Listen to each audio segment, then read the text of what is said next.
Hi everybody and welcome back to my channel. It's Russell with Ink and Paper Blog. How are you doing today?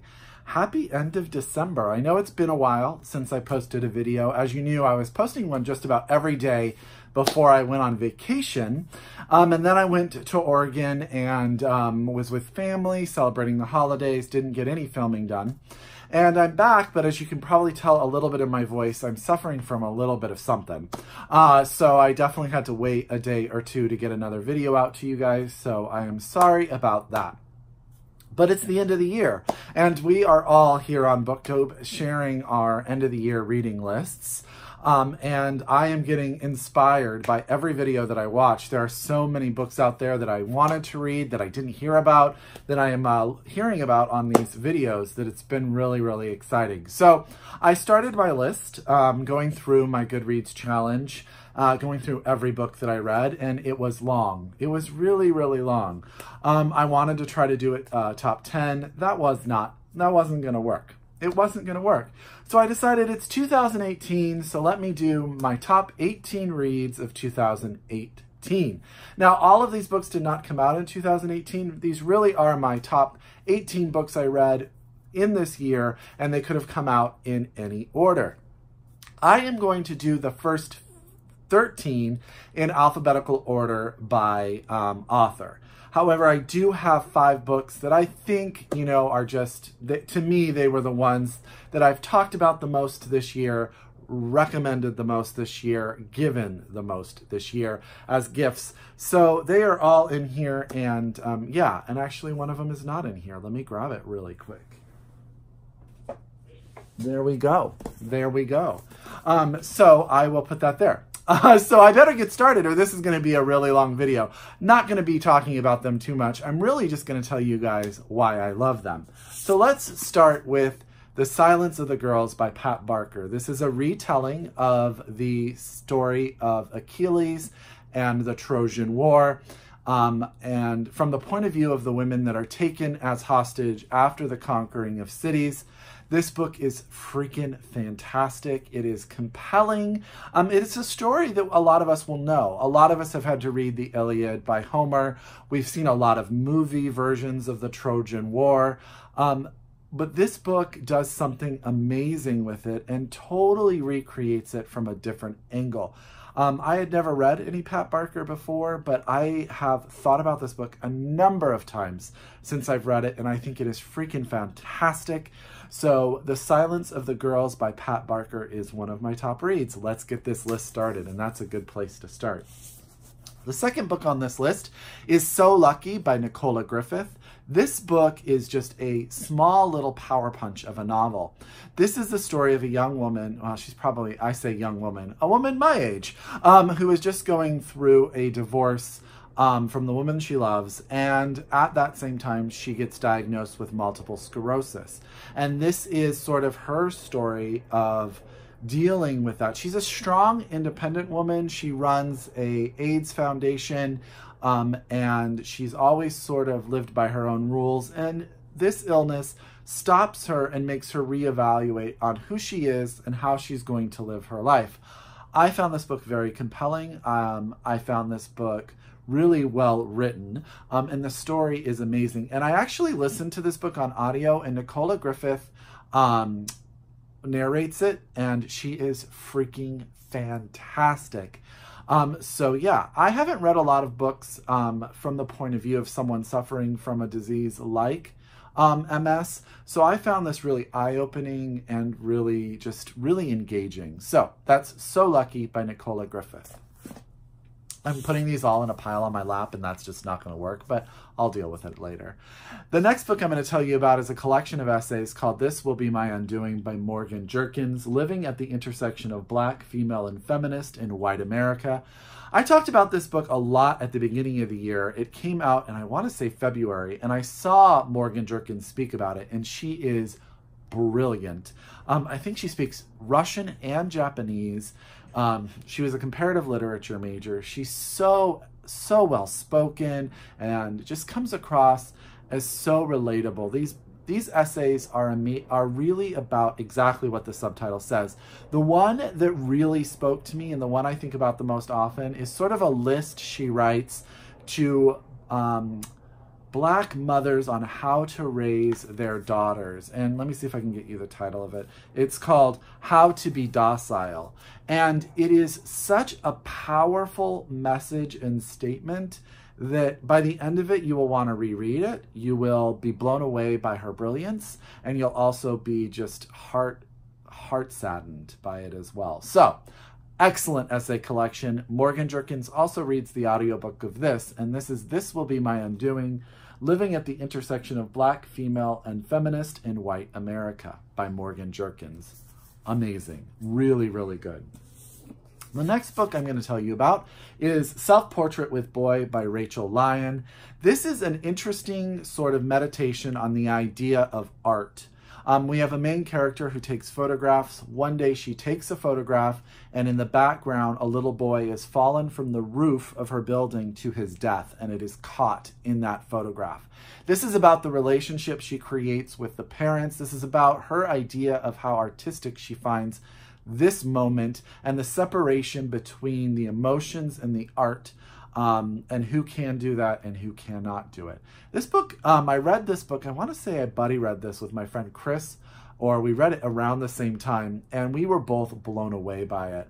I'm really sad. I do have a signed copy of this that I bought at the Strand, but next time Rachel Lyon comes around, I'm going to go see her because I think this debut novel is really worth every moment. It is not an easy read. It is something that will challenge you, but it's definitely thought-provoking and fantastically written and really opens up different avenues of thought and discussion. Okay, so, Self-Portrait with Boy, Rachel Lyon, amazing, amazing. A book that I really don't have to rave about anymore is The Great Believers by Rebecca Makkai. This book was shortlisted for the National Book Award and was freaking amazing. This is a dual story, one set in 1985 in Chicago. During the AIDS epidemic, we have a main character named Yale who is dealing with that with his friend group and his lover. And then we also have a modern storyline about a mom searching for her daughter in Paris. Her daughter has been estranged from her since she was about 16, 17, and she joined a cult, left the cult, and the mom is just in the search of her daughter. All of that interweaves. This book made me bawl my eyes out on an airplane. It made me buy every Rebecca Makkai novel that I could get my hands on, and I've heard that her book, The Borrowers, is fantastic, so that is on my 2019 TBR. I cannot rave about this book enough. The Great Believers, Rebecca Makkai. Dig into it, guys. It is worth it. I promise you, you will love it. I think my friend Vix would agree with me. Wouldn't you, Vix? Wouldn't you say The Great Believers was amazing?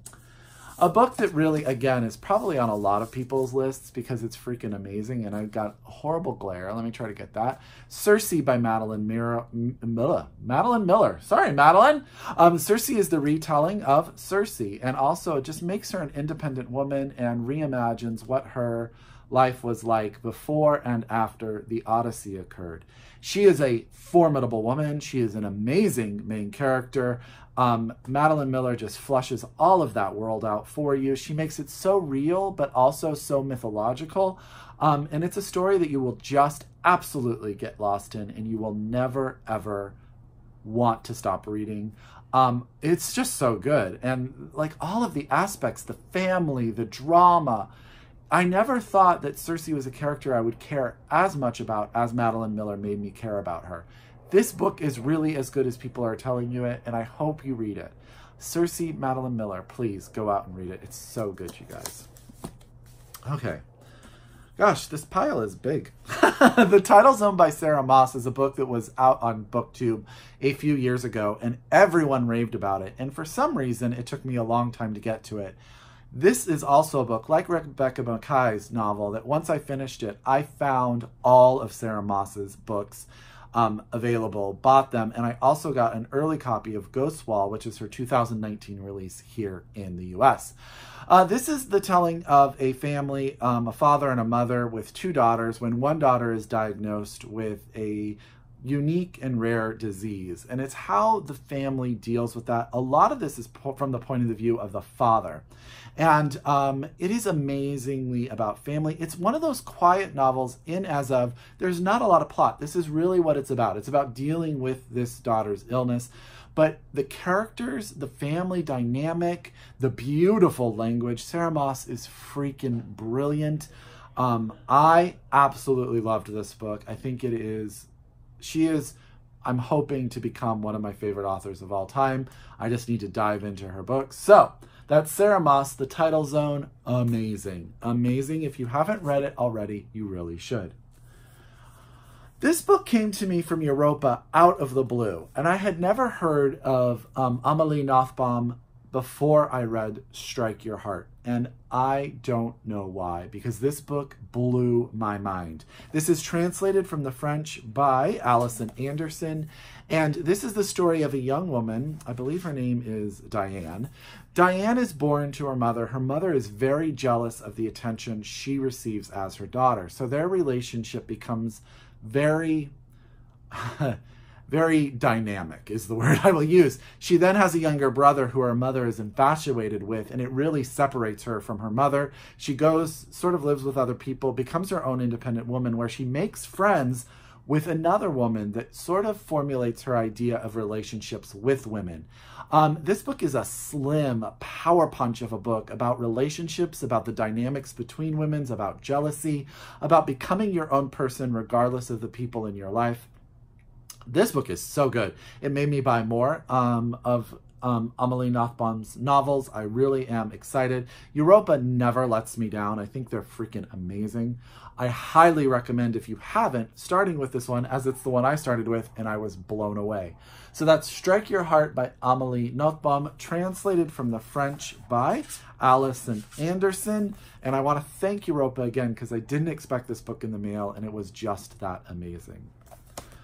A classic, an old school classic I read this year was Kiss of the Spider Woman by Manuel Puig. This book is freaking fantastic.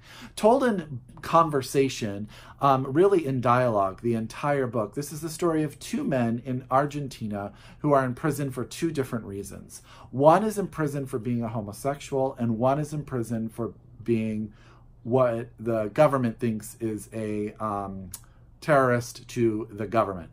This book is so good. What he did brilliantly in this is, through dialogue, you still get a sense of the atmosphere, the place, the prison, what they do to the prisoners, the dynamic between these two, who they are, where they come from. This book will tear your heart out. It will sort of give you a moment now and then. That's my professional opinion. I thought this book was brilliant. I don't know why I waited till 2018 to read it. I love the movie version of this. I believe it's with Raul Julia and, oh my gosh, I can totally see his face, and William Hurt. Also, the musical version of this with Chita Rivera is fantastic. You can really do all sorts of stuff with Kiss of the Spider Woman by Manuel Puig. It is as brilliant as people have told me, and I'm so glad I read it in 2018. Okay. No One Can Pronounce My Name by Rakesh Satyal is really the book that I go to when I needed a little bit of a hug. This book has its dark points. This is about two people who are really searching for who they are and creating relationships when they feel very alone. However, at the end of the novel, the hope and the love and just all of that just made me feel so good inside. The characters, you know I'm bad with names, so Harit and Rajana they're just great. They're great people. They're so well fleshed out. Rajana is a mother of a single child who goes to college, so she's dealing a little bit with empty nest. Excuse me there. Harit is taking care of his mother, who's more or less been comatose since his sister passed away. And it's really just the dynamics of family and friendships, and yeah, you guys, this is really, really good. It also has sort of an author writing angle that was amusing, kept it lighthearted enough where you were just reading along. You will care about all of these characters, I promise you. And by the end of it, you will feel a hug. there you go. So that's No One Can Pronounce My Name by Rakesh. Satyal, one of my 2018 top reads. A book that I am not going to say too much about, but is on my list, is Home Fire by Camilla Shamsi. This book was everywhere last year. It won the Women's Prize this year. This is a retelling of Antigone, told from the point of view of three United Kingdom citizen Pakistani sister and twin brother-sister.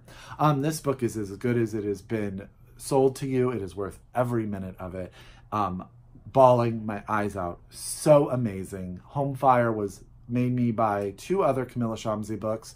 Her writing is brilliant. Her writing is poignant. Her writing is topical. Her way of just dealing with complex themes is amazing. Loved this book, Home Fire, Camilla Shamsi. Everyone has talked about it, and you're like, Russell, I haven't read it because everyone's talking about it. Everyone's talking about it for a reason, and you should really read it. It's really worth it. The last book, before we get into those 5 that I was telling you about, is A Kind of Freedom by Margaret Wilkerson Sexton. This was longlisted for the National Book Award last year. This is the story of a family told in 3 parts, where in the 1940s we have the matriarch who has fallen in love with a man who doesn't meet the standards of her family and whether or not she's going to stay with him. The middle section is told from the point of view of her daughter, who is a single mother dealing with the fact that the man she loves is a drug addict and she really struggles. The third section is from her, the daughter's son's point of view, who has just been released from prison for marijuana and related crimes. This book is short, but it will just blow your mind. Margaret Wilkerson Sexton is an amazing writer. She captures this family dynamic in each section in a unique way each time, so your mind is blown. The way she interweaves the stories, the way she creates them. This book is tough. This book is sad. This book is hurtful, but it's beautiful too. And I loved it. And I don't know why. I was sort of like on the fence when I started it because I didn't know what to expect. And that was on me because this was definitely worth reading. And she is an amazing writer and I cannot see what comes next from her. And she's local to me. So that's A Kind of Freedom by Margaret Wilkerson Sexton. Okay. Now comes really the top 5 books in this list. I cannot recommend Harbor Me by Jacqueline Woodson enough. I don't care if you're not a middle grade reader, and I don't care if you're not young. This book is for you. The story of a group of children who come together Friday afternoons to tell their stories. And what they deal with in their life is so in the now and heartbreaking and beautiful, and the friendships. This is a sophisticated middle grade novel in that it really makes you, at any level of your reading experience, think. And it broke my heart. And at the same time, the love that is between these kids and also their families, which you see from sort of the periphery, it is so good, you guys. And I really don't know that enough people have talked about this book or read this book. So please go pick up Jacqueline Woodson's Harbor Me. I'm telling you, it's worth it. One of my top 5 reads of 2018. It's amazing. Okay, the best short story collection I have ever read in my life will come to you as no surprise if you've been watching my channel. Heads of the Colored People by Nafissa Thompson-Spires is freaking brilliant. This is the stories of different Black experiences in America at all different angles. Each story is just as strong as the next one. The amazing amount of detail that goes into them is so good, you guys. The last story made me stop and reread it once I was done. The first story will freaking make you angry, empowered, and oh, so good. Her language is amazing. Everything about this short story collection really should be read. I was heartbroken it did not make the short list for the National Book Award. I wanted to hear her read live. And I hope she comes to my neck of the woods. Heads of the Colored People by Nafissa Thompson-Spires is brilliant. Cannot wait to see what she does next. Okay. Putney by Sofka Zinovieff is probably the book that I've talked about the most, other than #1 on this list, because it is the most thought-provoking book for me this year. This is sort of a book, this is a book in 3 parts. This is about a young girl who at 13 is in a relationship with a much older man. This book is told from the point of view of that man in his 70s, looking back and also dealing with the relationship now. The girl in her 50s now realizing what happened and what that means.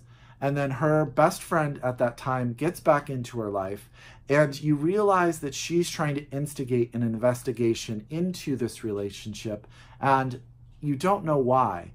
All 3 characters, what Sofka does amazingly is that at times you are sympathetic to them all, at times you are angry with them all.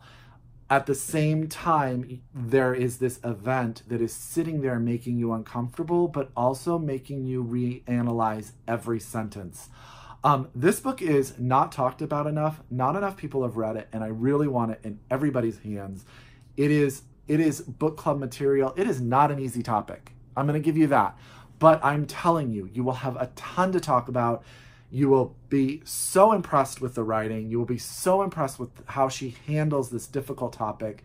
This book is brilliant, brilliant, and amazing. Putney by Sofka Zinovieff, and it is so good. Okay, the next books are in tandem. This year I read both novels by Sally Rooney, Conversations with Friends and Normal People. Now, Normal People doesn't come out in America until April of 2019. I know it's out now. I'm not going to spend a lot of time on either of these because they've been talked about a lot. But here is what I will tell you about Sally Rooney. I have read both novels that she has published in the US. I know she has a short story out from Faber. I think it may be only in the UK that I need to get a hold of. She is now probably in my top 3 favorite writers of all time. She has a way with words. She has a way with language. I've talked to you guys before where I don't need a lot of plot. Both of these books are about relationships and different perspectives. Conversations with Friends is about an affair.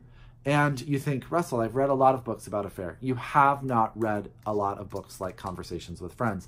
What also is brilliant about it is it's set in Dublin, but it's so universal that you could place it anywhere in your head and it still has the same power. Normal People is a novel about 2 young people who form a relationship and how it changes over time and how they change over time. This arguably is it's tied for my favorite read of the year, and it's probably one of the best books I've ever read in my entire life. I'm still reevaluating. It just came out. I just read it. But I think that Sally Rooney, this is a masterpiece, and that this was not shortlisted and did not win the Man Booker is a travesty to me. Both of these books are fantastic. If you haven't read Sally Rooney, please try her, because I know she won't be for everyone. I know her plot style, her lack of plot will be problematic. But for me, she is someone that everything she writes I will read from now on. I think she's freaking brilliant. So that's Conversations with Friends and Normal People. The last book on this list will be no surprise to any of you who have watched my channel all year. This was the 3rd book that I read this year. And Red Clocks by Leni Zumas may be the most talked about book that I've read this year. This novel blew my mind. I have given it away 20 times. I want to say that Leni Zumas and I have become friends. We had coffee while I was in Portland. She is an amazing, amazing person, an amazing writer. This book is freaking brilliant. This is the story, and I hate that this book is being billed as a dystopian novel. I was utterly offended that it was put in the science fiction section of the Goodreads, because there's nothing science fiction or dystopian about this book. Set in a slightly distant future, like tomorrow, this book is about what happens if Roe versus Wade and different laws are put into place regarding women's reproductive rights. Who can adopt children? Who can have children? Who can have an artificial insemination? Told from 4 points of view, this book tackles the idea of womanhood, motherhood, birth from so many different angles. The writing style is unique and inventive and different. And everything about this book is thought-provoking, inspiring, and you will leave this book wanting to talk about it with someone, I promise. It is that good. I know my friend Amelie at Possibly Literate loved it. I know my friend Chris at Chris's Bookish Cauldron loved it. I know Mercedes at Mercy's Musings loved it. I know that it's not going to be for everybody because of the writing style, but I really want you guys to give it a chance if you haven't read it. It's out in paperback. Get it. It really is, to me, the best book I read in 2018, and it was the third book I read in 2018. So you know it stuck with me. That is Red Clocks by Leni Zumas. It is brilliant. Okay, so that is 18 books that made it into my top 18 of 2018 because, let's be honest, I'm indecisive, but it's my channel. I can do what I want, and I wanted to tell you all about all of these books. I hope, for my sake, your sake, that you read all of them. If you have read about them, let's talk about it in the comments down below. As always, if you are a return subscriber, thank you so much. I would not be able to do this without you. If you are new to my channel, please subscribe. I hope you like what you saw, and I hope some of these books either wound up on your TBR or you'll be reading them very, very soon. As always, I wish you guys happy reading, a happy, happy new year, and I hope to see you guys again in 2019. See you later. Bye.